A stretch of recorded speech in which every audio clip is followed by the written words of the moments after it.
madaxweynaha dowladda goboleedka Koonfur Galbeed Soomaaliya Cabdulcasiis Xasan Maxamed Laftagaran iyo wafdigiisa hogaamiyay geekreedanka nagadi magaalada Baydhabo ee xarunta gobolka Baay kureed madib muddo toddobaad iyo howlo shaqan ka maqnaayeen magaalada Nairobi ee cariga dalka Kenya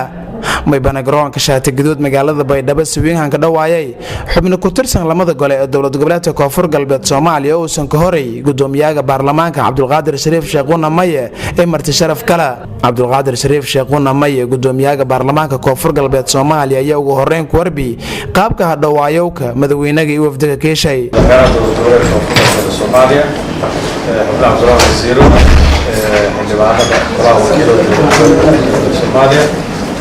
taliyaha ciidanka booliska generaalka ciidamada gudoomiyaha degmada iyo dhammaan markusharafta kale joogto bahas caafimaad salaamu calaykum warahmatullahi wabarakatuh mudane madaxweyne saaka sharafay noo tahay farxad noo tahay soo laabashadaada inaan soo dhaweeyo soo dhawo magaalada Baydhabo xaaladda guud deegaankana waa qoomankaasi waa xaaladdu waa degan tahay waxyaabaha kale oo yaryar jirana si gaar ah ayaan ku kala qaadan doonaa guud ahaan alxamdulilah waa nabad baa lagu joogaa nabad baa lagu soo toosa saaka waxaa kaloo mahadda alxamdulilah ilaahayna ugu mahadinayna shalay xoogaa roolkii gugana meelo ka mida deegaanada ka da-aan magaalada Baydhabo ay ka mid tahay marka soo dhawo wixii warbixin oo safarka ku saabsanaan waan kaa qaadan doonaa waana mahadsantihiin dhammaan horjooga nala soo dhaweeyey waqtigan hogaamiya madaxweynaha kusoo qaaday magaalada Baydhabo Cabdulcasiis Xasan Maxamed madaxweynaha Koonfur Galbeed Soomaaliya iyo dhanka Keeshay ku warbi safarshay Kenya maybana uu samoojay inuu ka guulaysadii howloogi uu san ka maqnay Kenya oo aan ka horeeyaan arrimo bani aadanimada sidii maamulka Koonfur Galbeed Soomaaliya liin ku kordhiyay lahay deeqdii oo ku helayaan beela caalamka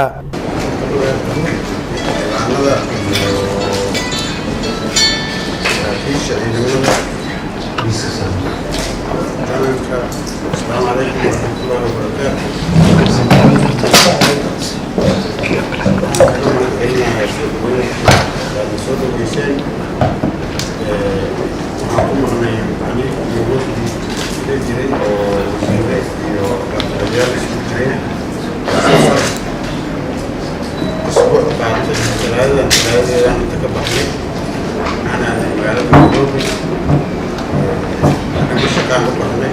كان وصول قرني الحمد لله سفرتي شغالي عن قرني وكسور كويسين تبكي عن قرني ومدينة صارنا وصارنا international community كان وصول قرني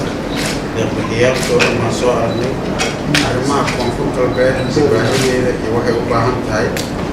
يوحي القوي لقطان كلا صارنا يقولنا وشوشوا بهنا إن